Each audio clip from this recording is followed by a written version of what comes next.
Hello everyone, ಎಲ್ಲರಿಗೂ ಸ್ವಾಗತ ವಿಜಯಿ ಭವ ನಮ್ಮ ಹೊಸ lecture series where we are covering all the important topics ಪ್ರತಿಯೊಂದು ಸಬ್ಜೆಕ್ಟ್ ನ ಇಂಪಾರ್ಟೆಂಟ್ ಟಾಪಿಕ್ಸ್ ಯಾವುದು ಯಾವ ಎಕ್ಸಾಮ್ಗೂ ಸಹ ನೀವು ಸ್ಕಿಪ್ ಮಾಡೋ ಹಾಗೆ ಇಲ್ಲ. That is for every exam ಈ ಟಾಪಿಕ್ ಇಂಪಾರ್ಟೆಂಟ್. ಈ ಟಾಪಿಕ್ ನೀವು ಓದಿದಿರಿ ಅಂತಂದ್ರೆ ನಿಮಗೆ ಯಾವ ಎಕ್ಸಾಮ್ ಇಂದ ಯಾವುದೇ ರೀತಿ ಪ್ರಶ್ನೆ ಕೇಳಿದ್ರು ಅಟೆಂಡ್ ಮಾಡಬಹುದು. ಸೊ ಆ ಒಂದು ರೀತಿಯಲ್ಲಿ ನಾನು ಸಿಂಪಲ್ ವಿತ್ ಕೇಸ್ ಲಾಸ್ ನಿಮಗೆ ಕವರ್ ಮಾಡ್ತಿರುವಂತ ಸ್ಪೆಸಿಫಿಕ್ ಟಾಪಿಕ್ ವೈಸ್ ಇರುವಂತ ಲೆಕ್ಚರ್ ಸೀರೀಸ್. ವಿಜಯ್ ಭವ ಪ್ಲೇ ಲಿಸ್ಟ್ ನ ಲಿಂಕ್ ನಿಮಗೆ ಡಿಸ್ಕ್ರಿಪ್ಷನ್ ಬಾಕ್ಸ್ ಅಲ್ಲಿ ಸಿಗುತ್ತೆ. ನಿಮಗೆ ಇದಕ್ಕಿಂತ ಪ್ರೀವಿಯಸ್ ವಿಡಿಯೋಸ್ ನೋಡಬೇಕು ಅಂತಂದ್ರೆ ನೀವು ಪ್ಲೇ ಲಿಸ್ಟ್ ನ ವಿಸಿಟ್ ಮಾಡಬಹುದು ಅಥವಾ ಐ ಬಟನ್ ಅಲ್ಲೂ ಸಿಗುತ್ತೆ. ಅಂಡ್ ಈ ಸೀರೀಸ್ ಇಷ್ಟ ಆಗ್ತಿದೆ ಅನ್ನೋದಾದ್ರೆ ಪ್ಲೀಸ್ ಚಾನೆಲ್ ನ ಸಬ್ಸ್ಕ್ರೈಬ್ ಮಾಡ್ಕೊಳ್ಳಿ. ಅಂಡ್ ಇನ್ನಷ್ಟು ವಿಡಿಯೋಸ್ ನ ನಾನು ಮಾಡೋದಕ್ಕೆ ಉತ್ಸಾಹ ಸಿಗತ್ತೆ. ಹಾಗೇನೆ ನೀವು ಈ ವಿಡಿಯೋಸ್ ನ ನಿಮ್ಮ ಫ್ರೆಂಡ್ಸ್ ಗ್ರೂಪ್ ಅಥವಾ ಕ್ಲಾಸ್ ಮೇಟ್ಸ್ ಜೊತೆಗೆ ಶೇರ್ ಮಾಡಿ. ಸೊ ದ್ಯಾಟ್ ಎಲ್ಲರಿಗೂ ಲಾ ಈಸಿಯಾಗಿ ಅರ್ಥ ಆಗಲಿ. ಅಂಡ್ ಈ ವಿಡಿಯೋ ಸೀರೀಸ್ ಅಲ್ಲಿ ನಾನು with the concept case laws ಕೂಡ ಸಹ ಇನ್ಕ್ಲೂಡ್ ಮಾಡಿ ನಿಮಗೆ ತಿಳಿಸ್ತಿದ್ದೀನಿ. So I hope it helps for your exams. And ಯಾವುದೇ ಎಕ್ಸಾಮ್ ಆಗಿರಬಹುದು ತಯಾರಿ ಮಾಡ್ತಿರುವಂತಹ ಎಲ್ಲ ಸ್ಟೂಡೆಂಟ್ಸಿಗೂ ಇಂಪಾರ್ಟೆಂಟ್ ಆಗಿರುತ್ತೆ. ಸೊ ಇವತ್ತು ನಾವು ಸ್ಟಾರ್ಟ್ ಮಾಡೋಣ ನಮ್ಮ video that is fundamental duties. And before that Swathi law academy ಕಡೆಯಿಂದ Karnataka civil judge exam notify ಆಗಿದೆ. ಪ್ರಿಲಿಮ್ಸ್ ನ ಡೇಟ್ ಬಂದಾಗಿದೆ. ಸೊ ಪ್ರಿಲಿಮ್ಸ್ ಬ್ಯಾಚ್ ಹಾಗೆ ರ್ಯಾಪಿಡ್ ರಿವಿಷನ್ ಬ್ಯಾಚ್ ನ ರೆಕಾರ್ಡೆಡ್ ಲೆಕ್ಚರ್ಸ್ ನ ಅವೈಲ್ ಮಾಡಿಕೊಳ್ಳಬಹುದು ನೀವು. ಕ್ಲಾಸಸ್ ವೈಂಡ್ ಅಪ್ ಆಗಿದೆ, ಬಟ್ ಪ್ರತಿಯೊಂದು ಕ್ಲಾಸ್ ರೆಕಾರ್ಡೆಡ್ ಸೆಷನ್ಸ್ ನಿಮಗೆ ಅವೈಲೇಬಲ್ ಇದೆ. ಅಂಡ್ ಪ್ರಿಲಿಮ್ಸ್ ಬ್ಯಾಚ್ ಇದು 4 months ನ ಬ್ಯಾಚ್ ಆಗಿತ್ತು. ಸೊ ಕಾಂಪ್ರಿಹೆನ್ಸಿವ್ಲಿ ನಾವು ಕವರ್ ಮಾಡಿದೀವಿ ಪ್ರತಿಯೊಂದು topic in detail. And since ನನ್ನ ಒಂದು ಸ್ಟೈಲ್ ಅಥವಾ way of teaching is always through the ಬೇರ್ ಆಕ್ಟ್, ವಿಡಿಯೋಸ್ ಆಗಿರಬಹುದು ಅಥವಾ ಕ್ಲಾಸಸ್ ಆಗಿರಬಹುದು. ಸೊ ಕ್ಲಾಸಸ್ ಇನ್ ಡೆಪ್ತ್ ಬೇರ್ ಆಕ್ಟ್ ನ ಸ್ಟಡಿ ಮಾಡಿದೀವಿ. Because at any point of time ಯಾವುದೇ ದಿನ ಬುಕ್ಸ್ ನ ಓದೋದು ಎಲ್ಲರಿಗೂ ಬರುತ್ತೆ. ಬೇರ್ ಆಕ್ಟ್ ನ ಓದಿ ಇಂಟರ್ಪ್ರಿಟ್ ಮಾಡಿ ಅರ್ಥ ಮಾಡ್ಕೊಳ್ಳೋದು ಇಂಪಾರ್ಟೆಂಟ್. ಇದನ್ನ ಕಲಿತ್ರೆ ನೀವು ಅಡ್ವೊಕೇಸಿ ಪ್ರಾಕ್ಟೀಸ್ ಆದ್ರೂ ಮಾಡಿ ಬೆಸ್ಟ್ ಪ್ರಾಕ್ಟೀಸ್ ಮಾಡಬಹುದು. ಬಿಕಾಸ್ ಬೇರ್ act is the key. Exams ಆಗಿರಬಹುದು ಫಾರ್ ಎನಿಥಿಂಗ್ ಬೇರ್ ಆಕ್ಟ್ ಏನೇ ನಿಮಗೆ ಪ್ರೈಮರಿ ಸೋರ್ಸ್ ಆಗಿರಬೇಕು. ಸೊ ನಮ್ಮ ಒಂದು complete resource is through the ಬೇರ್ ಆಕ್ಟ್. ಸೊ ಹಾಗಾಗಿ prelims batch also rapid revision batch ಕೂಡ ಸಹ ವೈಂಡ್ ಅಪ್ ಆಗಿದೆ. 2 ಬ್ಯಾಚಸ್ ನಿಮಗೆ ಬೇರ್ ಆಕ್ಟ್ ಇಂದಾನೆ ನಾನು ಸ್ಟಡಿ ಮಾಡಿಸಿರುವಂತದ್ದು for all the subjects. So ಈ ಬ್ಯಾಚಸ್ ನ ನೀವು ಅವೈಲ್ ಮಾಡ್ಕೋಬಹುದು at a very nominal price. Swathi law academy ಅಂತ ಅಪ್ಲಿಕೇಶನ್ ಇದೆ ಆಂಡ್ರಾಯ್ಡ್ ಹಾಗೂ ನಿಮಗೆ ಆಪಲ್ ಐಸ್ಟೋರ್ ಅಲ್ಲಿ. ಸೊ 2 ಕಡೆ ನೀವು ಇನ್ಸ್ಟಾಲ್ ಮಾಡಿಕೊಂಡು ಕೋರ್ಸಸ್ಗೆ ಎನ್ರೋಲ್ ಆಗಬಹುದು ಅಥವಾ swatilaw.com ವೆಬ್ಸೈಟ್ಗೆ ವಿಸಿಟ್ ಮಾಡಿ ಕೂಡ ಸಹ ನೀವು ಕೋರ್ಸಸ್ ಅನ್ನ ಅವೈಲ್ ಮಾಡ್ಕೋಬಹುದು. ಇಲ್ಲ ನೀವು 9650849915 ಈ ನಂಬರ್ಗೆ ಕಾಲ್ ಮಾಡಿ ಡೀಟೇಲ್ಸ್ ನ ತಿಳ್ಕೋಬಹುದು ಬ್ಯಾಚಸ್ ರಿಲೇಟೆಡ್. ಸೊ ಇದಿಷ್ಟು ನಮ್ಮ ಬ್ಯಾಚ್ ನ ರಿಲೇಟೆಡ್ ಡೀಟೇಲ್ಸ್. ಆಲ್ಸೋ ನಿಮಗೆ ಟೆಸ್ಟ್ ಸೀರೀಸ್ ಅವೈಲೇಬಲ್ ಇದೆ ಪ್ರಿಲಿಮ್ಸ್ ಎಕ್ಸಾಮ್ ನ related. So 20 test series full length test papers available ಇದೆ. So again for anything related to the exam ನೀವು ಅವೈಲ್ ಮಾಡ್ಕೋಬಹುದು. ಸ್ವಾತಿ ಲಾ ಅಕಾಡೆಮಿ ನಿಮಗೋಸ್ಕರ every course has been formulated and ready ಇದೆ. So exams ನ ಒಳ್ಳೆ ರೀತಿಯಲ್ಲಿ attend ಮಾಡೋದಕ್ಕೆ ನಮ್ಮ ಕಡೆಯಿಂದ ಆಗುವಂತ ಒಂದು ಅಡಿಷನಲ್ ನಿಮಗೆ ಸಹಾಯ. So to start with the class, fundamental duties ಅನ್ನೋದು ಇವಾಗ ನಮಗೆ ನ್ಯಾಷನಲ್ ಎಮರ್ಜೆನ್ಸಿ ಇಂಡಿಯಾ ಅಲ್ಲಿ ಆಲ್ರೆಡಿ 3 times ಡಿಕ್ಲೇರ್ ಆಗಿತ್ತು. ಅಂಡ್ ಆ ಥರ್ಡ್ ನಮ್ಮ ನ್ಯಾಷನಲ್ ಎಮರ್ಜೆನ್ಸಿ ಏನ್ ಡಿಕ್ಲೇರ್ ಆಗಿತ್ತು due to political instability national emergency 1970s ಅಲ್ಲಿ. ಆ ಡ್ಯೂರೇಷನ್ ಅಲ್ಲಿ ಒಂದು ಮೇಜರ್ ಅಮೆಂಡ್ಮೆಂಟ್ ಆಗತ್ತೆ ಕಾನ್ಸ್ಟಿಟ್ಯೂಷನ್ ಗೆ, that is 42nd amendment act 1976. ಈ ಅಮೆಂಡ್ಮೆಂಟ್ ಅಲ್ಲಿ ನಮಗೆ ಇದನ್ನ ಮಿನಿ ಕಾನ್ಸ್ಟಿಟ್ಯೂಷನ್ ಅಂತಾನೆ ಕರಿತೀವಿ. ಬಿಕಾಸ್ ಮ್ಯಾಕ್ಸಿಮಮ್ ಹಲವಾರು ಚೇಂಜಸ್ ಆಗಿತ್ತು ಕಾನ್ಸ್ಟಿಟ್ಯೂಷನ್ ಗೆ. ಅಂಡ್ ಇದೇ ಟೈಮ್ ಅಲ್ಲಿ ಸರ್ದಾರ್ ಸ್ವರ್ಣ ಸಿಂಗ್ ಕಮಿಟಿ ಮುಖಾಂತರ ಫಂಡಮೆಂಟಲ್ ಡ್ಯೂಟೀಸ್ ನ ಸಹ ಪ್ರಪೋಸ್ ಮಾಡಿದ್ರು.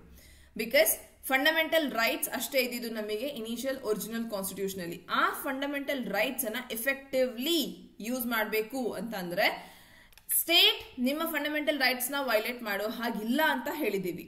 ಬಟ್ ನಿಮ್ ಕಡೆಯಿಂದ ನೀವೂನು ಆಸ್ ಅ ಸಿಟಿಸನ್ ಈ ಫಂಡಮೆಂಟಲ್ ಡ್ಯೂಟೀಸ್ ಅಪ್ಲೈ ಆಗ್ತಿರೋದು ಬರೀ ಸಿಟಿಸನ್ಸ್ ಮಾತ್ರ. ಸಿಟಿಸನ್ಸ್ ಅವ್ರ ಕಡೆಯಿಂದನೂ ಸಹ ಏನ್ ಮಾಡಬೇಕು ಅನ್ನೋದನ್ನ ಅರಿವು ಮೂಡಿಸೋದಿಕ್ಕೆ ನಾವು ಫಂಡಮೆಂಟಲ್ ಡ್ಯೂಟೀಸ್ ಅನ್ನ ಇಂಟ್ರೊಡ್ಯೂಸ್ ಮಾಡಿದ್ದು. ಸೊ ಬೇರೆಯವರು ನಮ್ಮ ಮನೆ ಮುಂದೆ ಕಸ ಹಾಕಬಾರ್ದು ಅಂತ ಹೇಳಿದ್ರೆ ಫಸ್ಟ್ ನಾವು ನಮ್ಮ ಮನೆ ಮುಂದೆ ಅಥವಾ ಬೇರೆಲ್ಲೂ ಸಹ ಕಸ ಹಾಕದೇ ಇರೋ ರೀತಿ ಇರಬೇಕು. ಸೊ 2 ಕಡೆಯಿಂದ ಮ್ಯೂಚುವಲ್ ಆಗೇನೆ ಎಫೆಕ್ಟ್ ಆಗುವಂಥದ್ದು. ಸೊ ಹಾಗಾಗಿ ಸ್ಟೇಟ್ ನಿಮ್ಮ ರೈಟ್ಸ್ ವೈಲೇಟ್ ಮಾಡಬಾರ್ದು ಅಂತಂದ್ರೆ ನೀವು ಫಸ್ಟ್ ನಿಮ್ಮ ಡ್ಯೂಟೀಸ್ ಅನ್ನ ಸರಿಯಾಗಿ ಫಾಲೋ ಮಾಡಿ. So that is fundamental duties. And ಇದನ್ನ ನಾವು ಪಾರ್ಟ್ 4A ಅಂತ ಹೇಳಿ ಈ ಅಮೆಂಡ್ಮೆಂಟ್ ಅಲ್ಲಿ ತಂದು ಅದರಲ್ಲಿ ಆರ್ಟಿಕಲ್ 51A ನ ಇಂಟ್ರೊಡ್ಯೂಸ್ ಮಾಡಿದ್ವಿ. ಪಾರ್ಟ್ 4A ಅಲ್ಲಿ ಒಂದೇ ಆರ್ಟಿಕಲ್ ಇರೋದು, that is article 51A. And ಈ ಆರ್ಟಿಕಲ್ 51A ಅಲ್ಲಿ ಇನಿಷಿಯಲಿ ನಾವು ತಂದಿದ್ದು 10 ಫಂಡಮೆಂಟಲ್ ಡ್ಯೂಟೀಸ್ ಮಾತ್ರ. So initially 10 fundamental duties. 86th amendment act 2002 ಏನ್ ನಡೀತು, ಇದರಲ್ಲಿ ನಮಗೆ ನಾವು ತಂದಿದ್ದು 11th fundamental duty, that is A to J ನಮ್ಮ fundamental duties. That is first 10 fundamental duties ಈ ಒಂದು 42nd ಅಮೆಂಡ್ಮೆಂಟ್ ಆಕ್ಟ್ ಅಲ್ಲಿ ಬಂತು. ದೆನ್ 86th ಅಮೆಂಡ್ಮೆಂಟ್ ಆಕ್ಟ್ ಅಲ್ಲಿ ನಾವು K ಕ್ಲಾಸಸ್ ಇದೆ. ಸೊ K ಅಮೆಂಡ್ಮೆಂಟ್ ತಂದಿರೋದು 86th ಅಮೆಂಡ್ಮೆಂಟ್ ಆಕ್ಟ್. ಈ ಟೈಮ್ ಅಲ್ಲಿ ನಾವು article 21A right to education ಅನ್ನೋದನ್ನು ಸಹ ಇಂಟ್ರೊಡ್ಯೂಸ್ ಮಾಡಿದ್ವಿ ಮೊನಿಕಾ ಜೈನ್ ಜಜ್ಮೆಂಟ್ ನಂತರ. ಸೊ ರೈಟ್ ಟು ಎಜುಕೇಶನ್ ಒಂದು ಇಂಪಾರ್ಟೆಂಟ್ ಕಾನ್ಸೆಪ್ಟ್ ಆಗಿ ನಾವು ಇಂಟ್ರೊಡ್ಯೂಸ್ ಮಾಡಿದ್ದು, ಅಮೆಂಡ್ಮೆಂಟ್ ಮಾಡಿ fundamental right article 21A and fundamental duty ಅಲ್ಲಿ clause K that is 11th fundamental ಡ್ಯೂಟಿನ ಇಂಟ್ರೊಡ್ಯೂಸ್ ಮಾಡಿರೋದು. ಅಂಡ್ ಇದೇನು ಅಂತ ಒಂದೊಂದಾಗಿ ನಾವು ನೋಡ್ತಾ ಹೋಗೋಣ. ಸೊ ಇದರ ಬಗ್ಗೆ ಇನ್ನಷ್ಟು ತಿಳ್ಕೊಳ್ಳೋದಕ್ಕೆ ಫಸ್ಟ್ ಥಿಂಗ್, ಈ ಎಲ್ಲಾ fundamental duties are non enforceable in nature. Non enforceable in nature ಅಂತಂದ್ರೆ ನೀವು ಫಂಡಮೆಂಟಲ್ ಡ್ಯೂಟೀಸ್ ವೈಲೇಟ್ ಮಾಡಿದ್ರಿ ಅಂತ ಹೇಳಿ ನಿಮ್ಮ ಮೇಲೆ ಯಾವುದೇ ರೀತಿ ಆಕ್ಷನ್ ತಗೊಳ್ಳೋದಿಕ್ ಆಗೋದಿಲ್ಲ. ಸೊ ಸ್ಯಾಂಕ್ಷನ್ ಲೆಸ್ ಅಂತ ಹೇಳ್ತೀವಿ. ಸೊ ಹಾಗಾಗಿ ನೀವು fundamental duties as a citizen you have to abide by it effectively ನಿಮ್ಮ ಫಂಡಮೆಂಟಲ್ ರೈಟ್ಸ್ ವರ್ಕ್ ಆಗೋದಕ್ಕೆ. But if you are not abiding, ಅದರ ಅಗೇನ್ಸ್ಟ್ ನಾವು ಯಾವುದೇ ರೀತಿ ಆಕ್ಷನ್ ತಗೊಳ್ಳೋದಿಕ್ ಆಗೋದಿಲ್ಲ. ಆದ್ರೆ ಆಕ್ಷನ್ ತಗೊಳ್ಬಹುದು. ಕೆಲವು ಫಂಡಮೆಂಟಲ್ ಡ್ಯೂಟೀಸ್ಗೆ ಪಾರ್ಲಿಮೆಂಟ್ ಕಡೆಯಿಂದ ಲಾಸ್ ಅನ್ನ ಫ್ರೇಮ್ ಮಾಡಿದೀವಿ. ಅಂಡ್ ಆ ಫಂಡಮೆಂಟಲ್ ಡ್ಯೂಟೀಸ್ ಕೆಲವು ಲಾಸ್ ರೆಗ್ಯುಲೇಟ್ ಆಗ್ತಿದೆ ಅಂಡ್ ಅದನ್ನ ನಾವು ಸ್ಯಾಂಕ್ಷನ್ ಲೆಸ್ ಅಲ್ಲ, ದೋಸ್ ಆರ್ ಜಸ್ಟಿಸೇಬಲ್ ರೈಟ್ಸ್. ಸೊ ಯಾವ್ದು ಏನು ಅಂತ ನೋಡೋಣ. AGIK ಏನಿದೆ, ಇವು ನಮಗೆ ಇವುಗಳ ರಿಲೇಟೆಡ್ ನೀವು ಲೆಜಿಸ್ಲೇಷನ್ಸ್ ಅನ್ನ ನೋಡಬಹುದು. AGI ಮತ್ತೆ K ರಿಲೇಟೆಡ್ ಲೆಜಿಸ್ಲೇಷನ್ಸ್ ಅನ್ನ ನೋಡಬಹುದು. So basically to go through 11 fundamental duties ಇದೇ ಆರ್ಡರ್ ಅಲ್ಲೇ ನೆನ್ಪಿಟ್ಕೊಳ್ಳಿ ಸಾಧ್ಯವಾದಷ್ಟು, ಬಿಕಾಸ್ ಯಾವುದೇ ಒಂದು ಲಾಜಿಕಲ್ ಆರ್ಡರ್ ಅಲ್ಲಿ ನೀವು ನೆನ್ಪಿಟ್ಕೋಬಹುದು. ಅಂಡ್ ಈ ಆರ್ಡರ್ ಅಲ್ಲಿ ನೆನ್ಪಿರೋದು ಒಳ್ಳೇದು. ಎಕ್ಸಾಮ್ ಅಲ್ಲಿ ಯಾವುದೇ ಕಾರಣಕ್ಕೂ ಕ್ಲಾಸಸ್ ರಿಲೇಟೆಡ್ ಕೇಳಿದ್ರೆ then you will have to write in the same order. So it shall be duty of every citizens ನ ಡ್ಯೂಟಿ ಇದು to abide by constitution, respect its idols and institution, national flag and national anthem. So national anthem ಅಂದಿದ ತಕ್ಷಣ ನಾವು national anthem case ಇದೆ, Bijoe Emmanuel case, that is very important. And ಆ case ನಂತರ ನಾವು parliament ಕಡೆಯಿಂದ ಒಂದು ಆಕ್ಟ್ ಕೂಡ ಸಹ ಎನಾಕ್ಟ್ ಆಗುತ್ತೆ. So will discuss that. So first thing, constitution respect ಮಾಡಿ, ನ್ಯಾಷನಲ್ ಫ್ಲಾಗ್ ನ್ಯಾಷನಲ್ ಆಂಥಮ್ಗೆ ರೆಸ್ಪೆಕ್ಟ್ ಅನ್ನೋದು ಕೊಡಬೇಕು. ಸೊ ಆ ಒಂದು complete condition to cherish and follow the noble ideas inspired by national freedom struggle. So India 200 years ಏನು ನಾವು ಗುಲಾಮರಾಗಿದ್ವಿ. So ಅದರ ನಂತರ ನಾವೇನು ಫ್ರೀಡಮ್ ಅನ್ನ ಇವಾಗ ಸೆಲೆಬ್ರೇಟ್ ಮಾಡ್ತಿದೀವಿ, ಈ ಫ್ರೀಡಮ್ ಮೂವ್ಮೆಂಟ್ ಏನ್ ನಡೆದಿತ್ತು, ನ್ಯಾಷನಲ್ ಫ್ರೀಡಮ್ ಸ್ಟ್ರಗಲ್, ಸೊ ಅದರ ಒಂದು ಇಂಪಾರ್ಟೆನ್ಸ್ ಅನ್ನ ಚೆರಿಶ್ ಮಾಡಿ ಅಂತ, ಆ ಒಂದು ನೋಬಲ್ ಐಡಿಯಲ್ಸ್ ಅದನ್ನ ಚೆರಿಶ್ ಮಾಡಿ ಅನ್ನೋ ಒಂದು. Next, uphold protect sovereignty, unity and integrity of India. So ಎಲ್ಲ ಕಡೆದು ನಾವು ಪ್ರಿಯಾಮಲ್ ಅಲ್ಲೂ ಮಾತನಾಡ್ತೀವಿ, sovereignty, unity and integrity of India is very much important. ಅದನ್ನ ಅಪ್ಹೋಲ್ಡ್ ಮಾಡಿ ಕಾಪಾಡ್ಕೊಳ್ಳಿ. To defend the country and render national service when called upon to do so. So render national service, ಇದರ related ನಿಮಗೆ ಒಂದು fundamental right ಇದೆ which speaks specifically about this duty. ನಿಮಗೆ ಗೊತ್ತಿದೆ ಅನ್ನೋದಾದ್ರೆ ಕಮೆಂಟ್ ಸೆಕ್ಷನ್ ಅಲ್ಲಿ ತಿಳಿಸಿ. So let's see, and we have not yet discuss ಮಾಡೋಣ ಮುಂದಕ್ಕೆ ಆ ಒಂದು ಸ್ಪೆಸಿಫಿಕ್ ಫಂಡಮೆಂಟಲ್ ರೈಟ್ ಯಾವುದು ಅನ್ನೋದು. So to defend country, render national service when called upon to do so.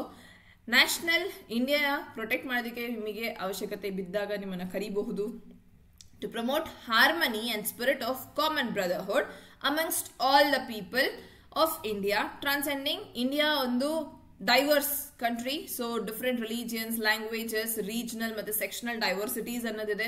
ಅದನ್ನೆಲ್ಲ ಬಿಟ್ಟು ನಾವೆಲ್ಲ ಒಂದು, ಅಂಡ್ ಡಿಗ್ನಿಟಿ ಆಫ್ ವಿಮೆನ್ ಅನ್ನೋದು ಇಂಪಾರ್ಟೆಂಟ್.